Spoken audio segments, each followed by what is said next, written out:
کسی گاؤں میں ضمیر گل نامی ایک محنت کش کسان رہتا تھا۔ وہ سارا دن اپنے کھیتوں میں کام کرتا تھا۔ اس کے باغات اور کاشت کی زمینیں بہت بڑے رقبے میں پھیلی ہوئی تھی۔ اس گاؤں میں قائد، لطیف اور بشیر تین دوست رہتے تھے جو اپنی شرارتوں کی وجہ سے مشہور تھے۔ اسکول آتے جاتے ان کا کافی وقت شرارتوں میں صرف ہوتا تھا۔ اسکول سے واپس پر ضمیر گل کے باغ میں چلے جاتے تھے اور اس کے درختوں اور پودوں کو نقصان پہنچا کر اپنی شرارتوں سے بہت تنگ کرتے تھے۔ پھل توڑ کر کھا لیتے، پھولوں کو پودوں سے توڑ کر زمین پر بکھیر دیتے۔ کسان ان کی شرارتوں کی وجہ سے بہت ہی پریشان رہتا تھا۔ وہ ان کی حرکتوں کی وجہ سے اتنا عاجز آ گیا کہ انہیں سبق سکھانے پر مجبور ہو گیا۔ اس نے فیصلہ کیا کہ کسی روز ان تینوں کو پکڑ کر ان کی شرارتوں کی سزا دی جائے۔ ایک دن کسان نے انہیں پکڑنے کا منصوبہ بنایا اور وہ اپنے دو دوستوں کے ساتھ باغ میں چھپ کر بیٹھ گیا۔ اس دوران قائد، لطیف اور بشیر اسکول سے واپسی پر باغ میں گھس آئے اور حسب معمول درختوں اور پودوں کو نقصان پہنچانے لگے۔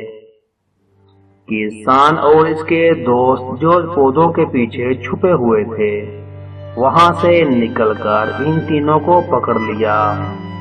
کسان نے جب انہیں مارنا شروع کیا تو وہ روتے ہوئے معافیاں مانگنے لگے کہ غلطی ہو گئی ہے، آئندہ وہ نہ تو باغ میں آئیں گے اور نہ ہی درختوں، پودوں اور پھولوں کو نقصان پہنچائیں گے۔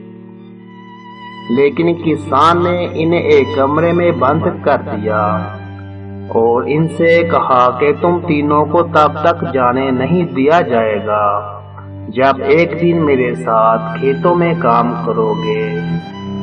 انہوں نے بہت منت سماجت کی لیکن کسان نے ایک نہ سنی۔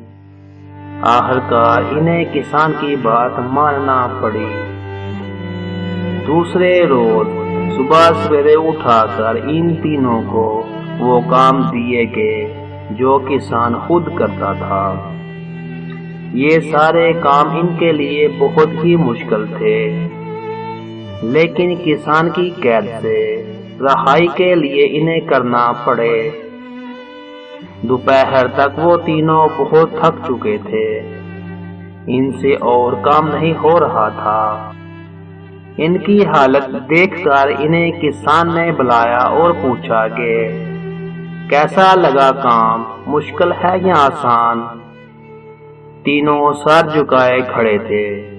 ان کو اپنی شرارتوں پر بہت ندامت تھی۔